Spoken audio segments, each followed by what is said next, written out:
Hello my dear student, future creative classes में आज आपका बहुत बहुत स्वागत है। फ्यूचर क्रिएटिव क्लासेस में क्लास 10th मैथ से चैप्टर 4 एक्सरसाइज 4.3 का क्वेश्चन नंबर 3 हम सोल्व करेंगे आज, है ना। तो देखिए इसमें क्वेश्चन 3 क्या है 4.3 एक्सरसाइज का। क्या एक ऐसी आम की बगिया बनाना संभव है? क्या एक ऐसी आम की बगिया बनाना संभव है जिसकी लंबाई चौड़ाई से दुगनी हो, जिसकी लंबाई चौड़ाई से दुगनी हो और उसका क्षेत्रफल 800 मीटर स्क्वायर हो, 800 मीटर स्क्वायर। यदि है तो उसकी लंबाई और चौड़ाई ज्ञात कीजिए। यानी कि आपको सबसे पहले तो चेक करना पड़ेगा क्या एक ऐसी आम की बगिया बनाना संभव है जिसकी लंबाई चौड़ाई से दुगनी है और उसका क्षेत्रफल 800 मीटर स्क्वायर है ना। और यदि है तो उसकी लंबाई और चौड़ाई हमें ज्ञात करना है। तो देखिए, तो सबसे पहले इसको सोल्व करते हैं, है ना। क्या होगा इसमें देखते हैं। तो देखिए क्या माने, पहले हम लंबाई माने कि चौड़ाई माने, जो हमें ज्ञात करना उसको मान लेते हैं। तो देखो यहां से देखेंगे जिसकी लंबाई चौड़ाई से दुगनी हो, लंबाई क्या है चौड़ाई से दुगनी हो। तो सबसे पहले क्या मानेंगे, हमारे पास क्या होना चाहिए, चौड़ाई होगी तभी हम उसकी लंबाई पता कर पाएंगे, क्योंकि लंबाई जो है चौड़ाई से दुगनी है ना। इसलिए हमारे पास चौड़ाई होगी तभी उसका दुगना करेंगे तो लंबाई हमें प्राप्त होगी। तो यहाँ पे लिखेंगे माना कि माना कि माना कि आम की बगिया, माना कि आम की बगिया, माना कि आम की बगिया की चौड़ाई, माना कि आम की बगिया की चौड़ाई बराबर x मीटर है। चौड़ाई कितनी मान ली हमने, x मीटर है ना। तब तब लंबाई, लंबाई क्या है चौड़ाई की दुगनी है ना। तब लंबाई कितनी हो जाएगी, तब लंबाई बराबर हो जाएगा, लंबाई चौड़ाई की दुगनी है तो चौड़ाई कितनी x है तो लंबाई कितनी हो जाएगी 2x मीटर हो जाएगी, है ना।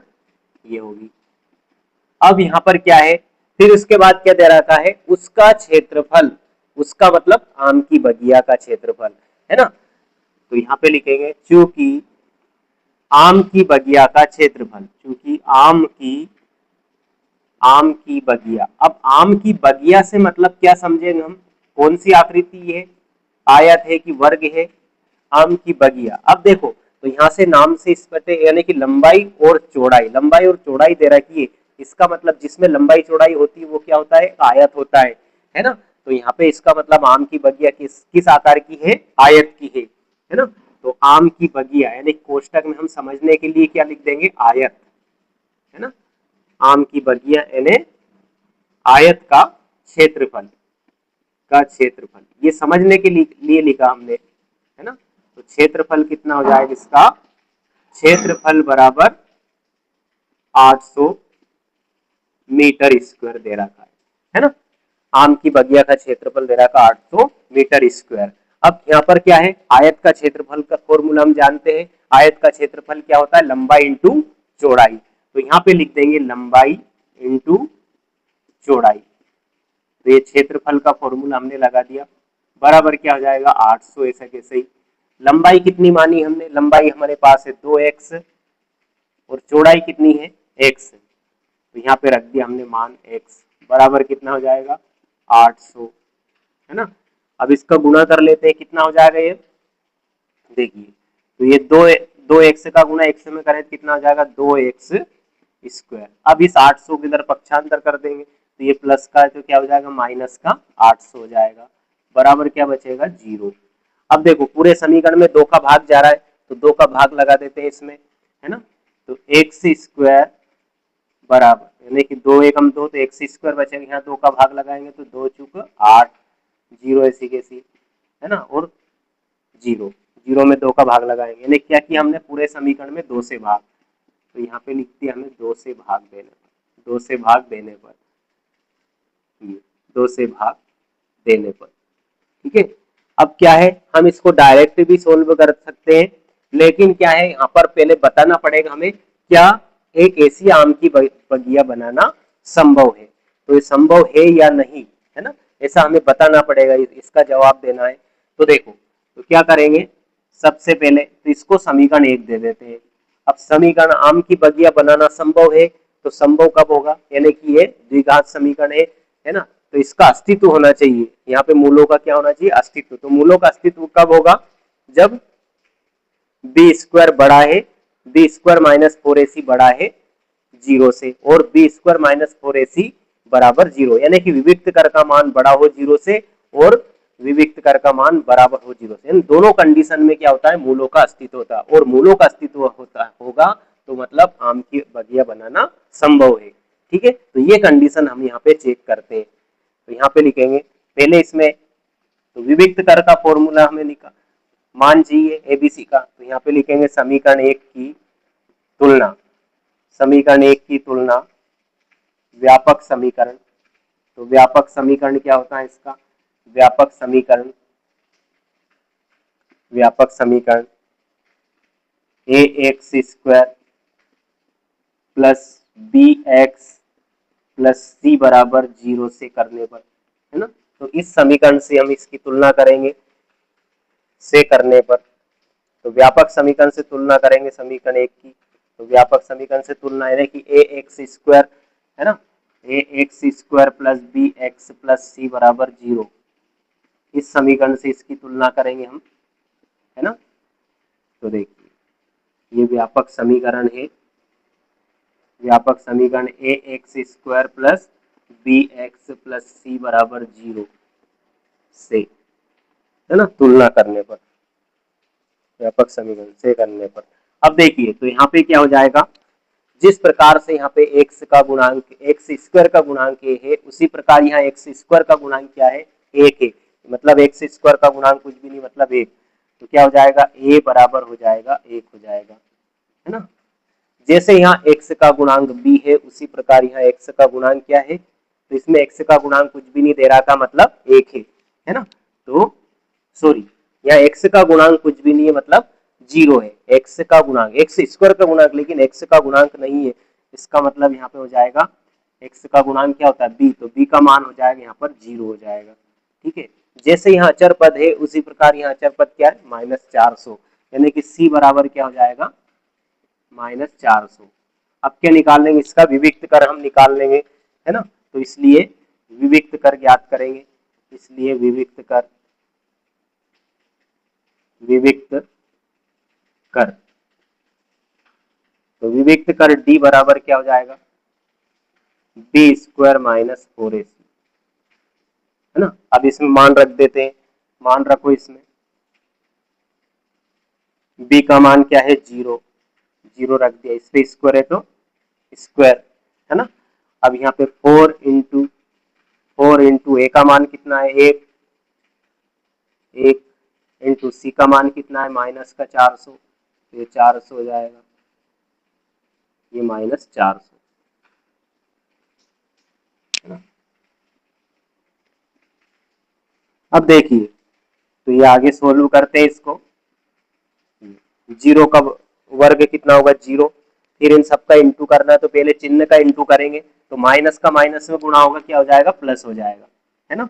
और फिर 4 का गुणा 1 में 4, और 4 का गुणा 400 में करेंगे तो 4 चुक 1600 हो जाएंगे, है ना, 4 चुक 16 और 2 0 लग गए 1600। अब इनको जोड़ देंगे क्या हो जाएगा 1600, यानी कि डी का मान क्या है 1600, जो कि क्या है 0 से बड़ा है, तो यहाँ लिख देंगे चूंकि डी बड़ा है 0 से, डी मतलब B square minus 4ac, D मतलब बी स्क्वायर माइनस 4ac बड़ा है 0 से, तो बड़ा है 0 से मतलब क्या होगा, इस कंडीशन में क्या होगा, मूलों का अस्तित्व होगा तथा मूल वास्तविक और असमान होते हैं। इस कंडीशन में क्या होते हैं, विविक्त कारक यानी द्विघात समीकरण के मूल वास्तविक और असमान होते हैं, यानी कि भिन्न होते हैं, है ना, अलग अलग होते हैं मूल, और उनका क्या होता है, अस्तित्व होता है। तो यहाँ पे लिख देंगे अतः मूलों का अस्तित्व होगा, अतः मूलों का अस्तित्व होगा, अतः मूलों का अस्तित्व है, तो इसका मतलब क्या है, मूलों का अस्तित्व होगा। अब मूलों का अस्तित्व है मतलब आम की बगिया बनाना संभव है ना, यानी कि हमारे पास में क्या लंबाई और चौड़ाई होगी, है ना। तो यहाँ पे लिख देंगे अतः आम की बगिया बनाना संभव है। अब आम की बगिया बनाना है तो हमें लंबाई और चौड़ाई भी ज्ञात करना है, ठीक है। तो इसलिए क्या करेंगे, आम की बगिया बनाना संभव है ऐसा लिख देंगे हम। तो यहाँ लिख देंगे हम, ये इरेज कर देते हैं, चलिए इसको हमने इरेज कर दिया। अब आगे देखते हैं इसको, है ना।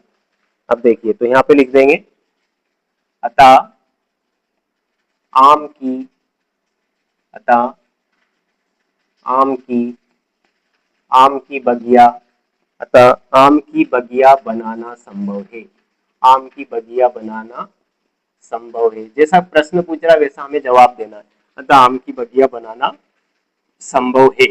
अब आम की बगिया बनाना संभव है, ठीक है। तो संभव है तो क्या करना, हमें उसकी लंबाई और चौड़ाई ज्ञात करना है। तो लंबाई और चौड़ाई कैसे ज्ञात करेंगे, ये समीकरण एक को हल करेंगे हम, है ना। समीकरण एक को हम किससे हल कर लेते हैं, है ना, सूत्र विधि से हल करेंगे। इसमें श्रीधराचार्य विधि से हम इसको हल करेंगे, है ना। तो यहाँ पे लिखेंगे इसलिए समीकरण एक को हल करने पर, समीकरण एक को सूत्र विधि से हल करने पर, सूत्र विधि बोल दो या श्रीधराचार्य विधि हल बोल रहे हैं, सूत्र विधि से हल करने पर, सूत्र विधि से हल करने पर, हल करने पर सूत्र विधि से हल करेंगे इसको। देखो तो सूत्र विधि से हल करने के लिए फॉर्मूला क्या है इसका, x बराबर, है ना, जो भी चर है यहाँ पे x है तो x बराबर लिखोगे, y है तो y बराबर लिखो। तो यहाँ x से चल रहा है तो x बराबर क्या हो जाएगा, माइनस बी प्लस माइनस करनी में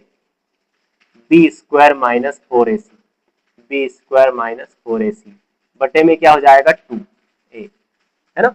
अब इसमें मान रख देते हैं तो x बराबर क्या हो जाएगा माइनस, है ना, माइनस x का मान ये x बराबर और माइनस ऐसा कैसे, b का मान यहाँ से रख देंगे तो b का मान यहाँ 0 है, प्लस माइनस करनी में। अब देखो बी स्क्वायर माइनस 4ac हमने सोल्व किया, है ना। तो इसको एक काम करते हैं, इसको समीकरण 2 दे देते हैं, है ना, ताकि यहाँ पे हम यूज कर लेंगे। तो देखो बी स्क्वायर माइनस 4ac का मान हम निकाल चुके हैं, कितना आया पूरा, देखो ये पूरा बी स्क्वायर माइनस 4ac का ही मान है। देखो इसके बराबर में तो है, पूरा मान रख के सोल्व करो कितना आएगा 1600। इस पूरे की जगह पे, है ना, क्या हो जाएगा, क्या लिख सकते हैं हम इसमें 1600। या फिर एक काम करो, पहले वैल्यू पुट कर देते हैं, इसमें मान रख देते हैं। बी का मान क्या है 0, इस पे स्क्वायर स्क्वायर 4 इंटू ए का मान क्या है, ए का मान है यहाँ पे 1 इंटू सी का मान क्या है माइनस 400, है ना। चलिए अब इसमें इस पूरे का मान यहाँ पे क्या रख देते हैं 1600। ये देखो सोल्व करा तो 1600 रख दिया, है ना। ये कैसा आया, यहाँ कारण बता दो, चूंकि समीकरण एक से, है ना, समीकरण दो से, समीकरण 2 से हमने लिख दिया 1600 कैसे आ गया डायरेक्ट, है ना। यहाँ पे तो x बराबर बट्टे में क्या चल रहा है यहाँ पे 2a, तो 2 इंटू ए का मान कितना 1 है, ये यहाँ से रख दिया, ए का मान 1, और क्या हो जाएगा 2 का गुणा 1 में करेंगे 2। तो आगे सोल्व करो इसको, क्या हो जाएगा x बराबर, है ना, 1600 का वर्गमूल क्या होगा 40, है ना। 1600 का वर्गमूल निकालेंगे 40 होगा, यानी कि क्या होगा 16 का वर्गमूल 4 होता है और उसके आगे एक जीरो लग जाएगी, तो 16 का वर्गमूल 1600 का हो जाएगा 40, और बटे में क्या है 2, 2 का भाग लगा तो 2 एकम 2, है ना। तो यहाँ पे प्लस माइनस चल रहा है, प्लस माइनस, जीरो भी है ना, तो यहाँ जीरो है, क्या चल रहा है यहाँ पर जीरो,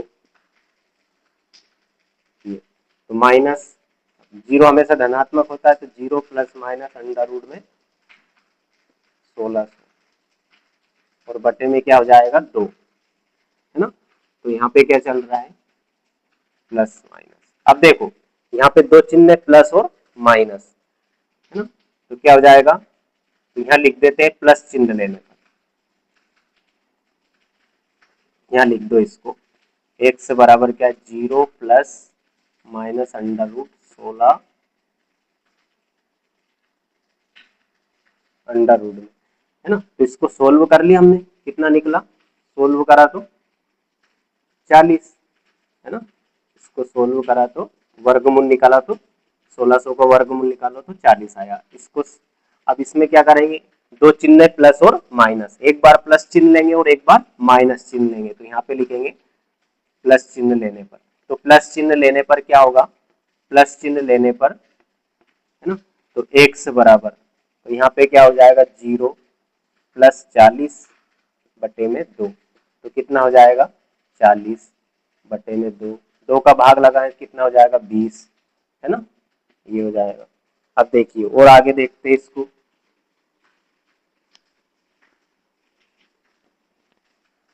अब माइनस चिन्ह लेंगे, अब क्या चिन्ह लेंगे, माइनस चिन्ह लेने पर, माइनस चिन्ह लेने पर, तो माइनस चिन्ह लेने पर क्या हो जाएगा x बराबर 0 माइनस 40 बटे में 2, है ना, तो ये हो जाएगा माइनस का 40, 0 में कोई भी संख्या जोड़ते घटाते तो वही संख्या आती है, इसलिए माइनस 40 बटे में 2, तो बराबर क्या हो जाएगा, काटेंगे तो कितना माइनस का 20 हो जाएगा, है ना। तो ये दो मूल आ गए, x के दो मान आ गए, है ना। तो यहाँ x के दो मान क्या आ गए, एक तो 20 आ गया और एक क्या आ गया, x बराबर माइनस 20 आ गया, है ना। ये दो मान आ गए। अब हमें क्या ज्ञात करना था, लंबाई चौड़ाई, तो इसलिए दो मान आए, लंबाई हमें, लंबाई चौड़ाई ऊंचाई हमेशा क्या होती है, धनात्मक होती है, तो इसलिए माइनस 20 x का मान हम नहीं ले सकते, तो यहाँ पे लिखेंगे चूंकि यहाँ माइनस चिन्ह उपेक्षणीय है ना, क्योंकि लंबाई चौड़ाई ऊंचाई हमेशा धनात्मक होती है, तो इसलिए यहाँ पे लिख देंगे क्योंकि यहाँ दोनों ही मान लेना जरूरी है ना, देखना जरूरी है, अगर दोनों प्लस के दोनों ही लेना है ना, लेकिन एक प्लस एक माइनस का है तो उसको माइनस वाले को ऐसा लिख के छोड़ देंगे, क्योंकि यहाँ माइनस चिन्ह उपेक्षणीय है, उपेक्षणीय है, उपेक्षणीय है ना, माइनस चिन्ह उपेक्षणीय, इसलिए क्या हो जाएगा, x बराबर नहीं होगा, x बराबर नहीं होगा माइनस 20, अब माइनस 20 में फिर x बराबर क्या होगा, x बराबर क्या होगा,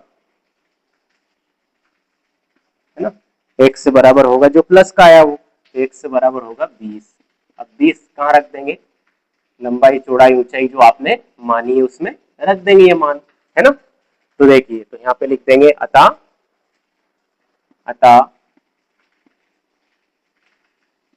आम की बगिया की, अतः आम की बगिया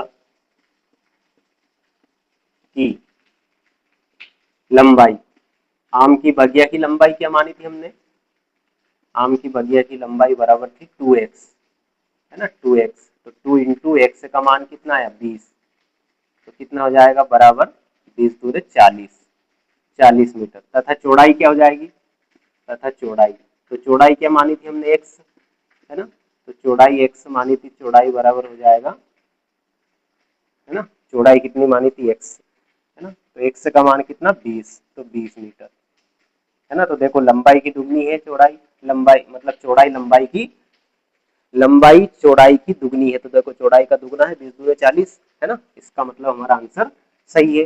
तो इस प्रकार से आपको ऐसे क्वेश्चन सोल्व करना है, ये क्या है थोड़ा इसमें लॉन्ग दिखेगा लेकिन है सरल, कठिन नहीं है, गुणनखंड विधि से भी सरल है, इसमें बस फॉर्मूला लगाना है और मान निकाल के यहाँ पे रख के सोल्व करना है और फिर वर्गमूल निकाल लेना जो ऐसा आता है रूट के अंदर, ठीक है। तो इस प्रकार से इसको सोल्व करना है। देखिए अब इसका चौथा क्वेश्चन हम देखेंगे क्या है, क्या निम्न स्थिति संभव है, यदि है तो उनकी वर्तमान आयु ज्ञात कीजिए, है ना, उसने बोला क्या निम्न स्थिति संभव है, यदि है तो उनकी वर्तमान आयु आपको ज्ञात करना है। क्या है देखो, दो मित्रों की वर्तमान आयु का योग 20 वर्ष है, दो मित्रों की वर्तमान आयु का योग कितना है 20 वर्ष है, 4 वर्ष पूर्व उनकी आयु, है ना, वर्षों में, आयु किसमें वर्षों में, का गुणनफल 48 था, 4 वर्ष पूर्व उनकी आयु का गुणनफल 48 था। तो देखो देखते हैं हम उनकी आयु, वर्तमान आयु ज्ञात करना है। अब हमें पता नहीं है वर्तमान आयु है क्या, तो वर्तमान आयु उनकी मान लेते हैं अपन, है ना, तो यहाँ लिखेंगे, हल लिख दिया हमने, माना की दो मित्रों की वर्तमान आयु, पहला तो यहाँ पे ऐसा लिखो, उनकी आयु का योग क्या है, दो मित्रों की आयु का, दो दिया है, ऐसा लिख दो, दिया है दो मित्रों की आयु का योग, दो मित्रों की आयु का योग, दो मित्रों की आयु का योग बराबर कितना है, वर्तमान आयु का योग। कौन सी आयु, दो मित्रों की वर्तमान आयु का योग, है ना। तो दो मित्रों की वर्तमान आयु का योग, दो मित्रों की वर्तमान आयु का योग बराबर कितना है, 20 वर्ष है, 20 वर्ष है ना। तो अब हमें क्या करना है, दोनों की आयु का योग दे रखा है यहाँ पे, है ना। तो योग दे रखा, तो एक मित्र की हम मान लेते हैं, है ना। तो माना कि एक मित्र की वर्तमान आयु, एक मित्र की वर्तमान आयु बराबर क्या है, x वर्ष है। अब देखो दोनों की आयु का योग दे रखा है, तो एक की पता तो दूसरे की हम निकाल सकते हैं, है ना। मतलब योग में से घटा देंगे पहले की, है ना।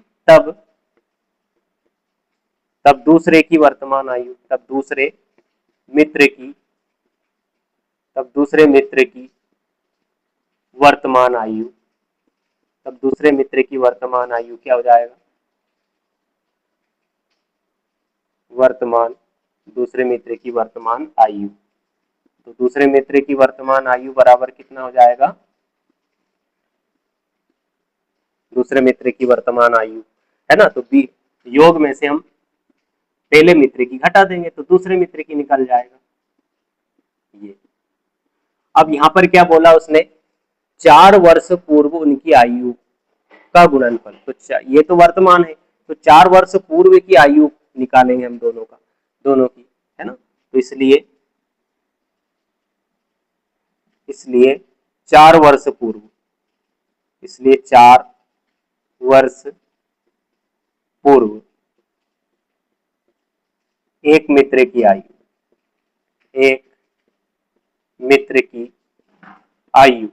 तो 4 वर्ष पूर्व क्या होगी, वर्तमान एक से, तो पहले मतलब घट जाएगी, है ना, पूर्व या पहले है तो एक से तो क्या हो जाएगी, x माइनस 4 हो जाएगा, x माइनस 4 वर्ष, ये हमने लिख दिया। फिर 4 वर्ष पूर्व दूसरे मित्र की, 4 वर्ष पूर्व दूसरे मित्र की आयु, दूसरे मित्र की आयु, है ना।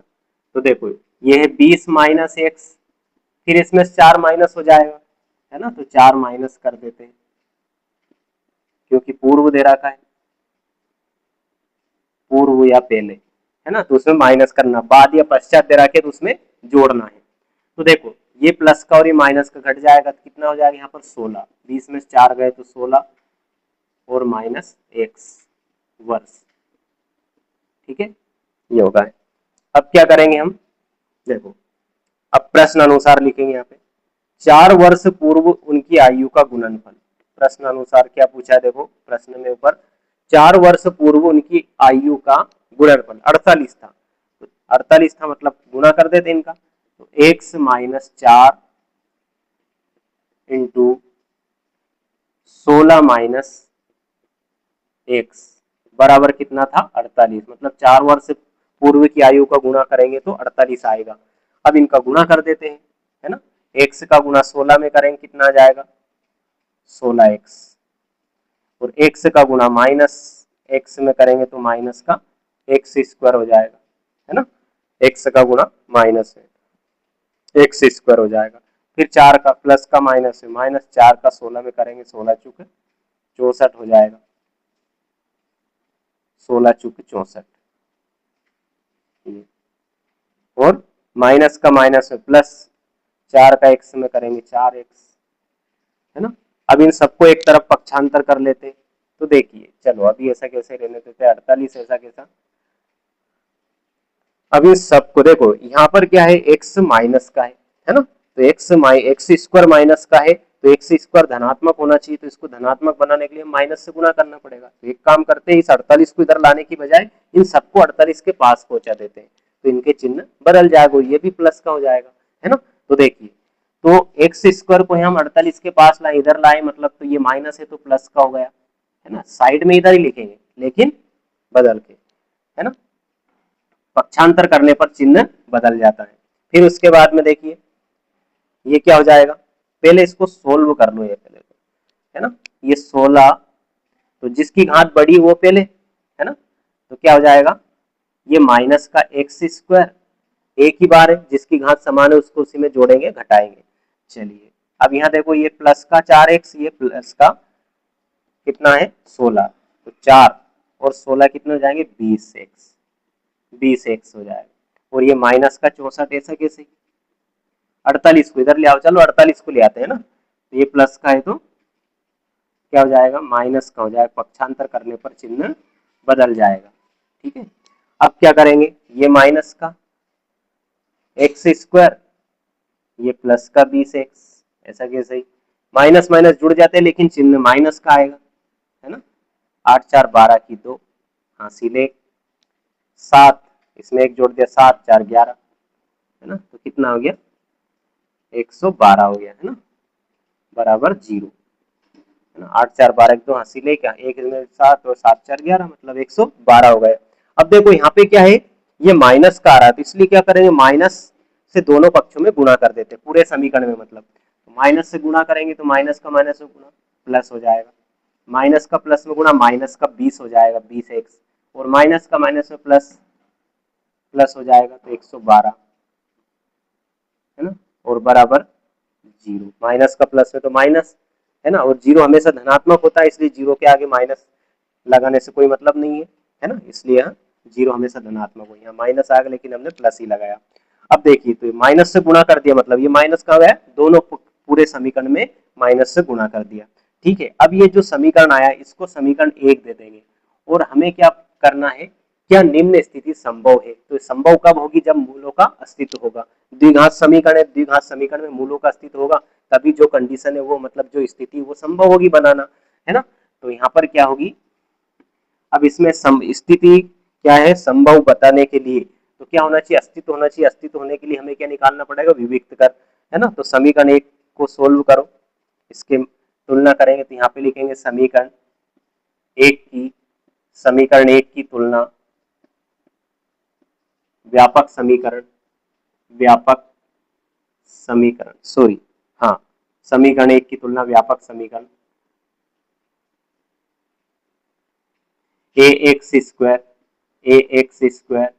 प्लस bx प्लस c बराबर 0 से करने पर, है ना, इस समीकरण से करने पर,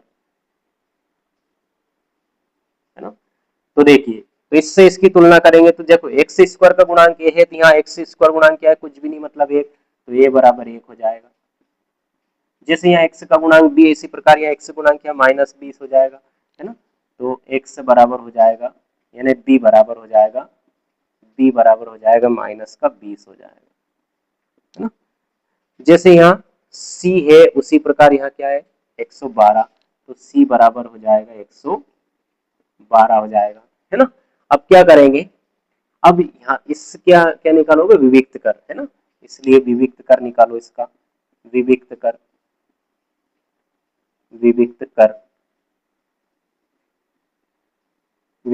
डी बराबर, तो विविक्त कर क्या हो जाएगा, फॉर्मूला होता है इसका बी स्क्वायर माइनस 4ac, है ना, विविक्त कर निकालेंगे इससे। अब डी बराबर हो जाएगा, बी का मान क्या है यहाँ पर -20, तो -20 रख दो, अब इस पे स्क्वायर है तो स्क्वायर लगा दिया, -4 इंटू ए का मान कितना है 1 इंटू सी का मान कितना है 112, है ना। अब देखिए, तो d बराबर कितना हो जाएगा, ये वर्ग से माइनस प्लस हो जाता है, तो क्या हो जाएगा प्लस, और 20 का वर्ग कितना हो जाएगा 400, 20 का वर्ग 400 हो जाएगा। अब इनका गुणा कर लेते हैं, तो कितना हो जाएगा, देखो ये 4 एकम 4 और 4 का गुणा 112 में करो तो 4 दूना 8, 4 एकम 4 और 4 एकम 4, है ना, 448 हो गया। अब इसको घटा देंगे, है ना, तो डी बराबर कितना हो जाएगा, माइनस का 48। ये 448 में 400 घटाएंगे तो 48 बचेगा, माइनस का बचेगा क्योंकि बड़ी संख्या माइनस है।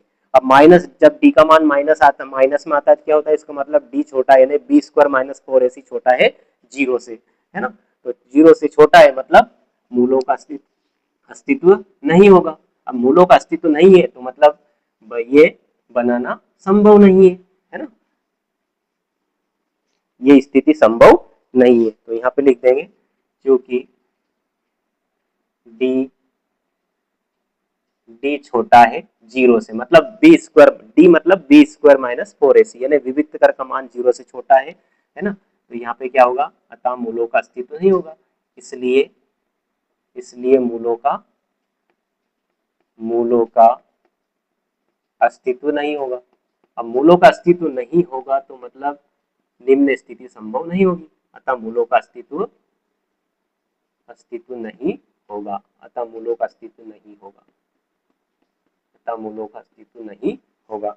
अब मूलों का अस्तित्व नहीं होगा मतलब क्या है ना, उसने पूछा क्या निम्न स्थिति संभव है, तो यहाँ पे लिख देंगे अतः निम्न स्थिति संभव नहीं है, अतः निम्न स्थिति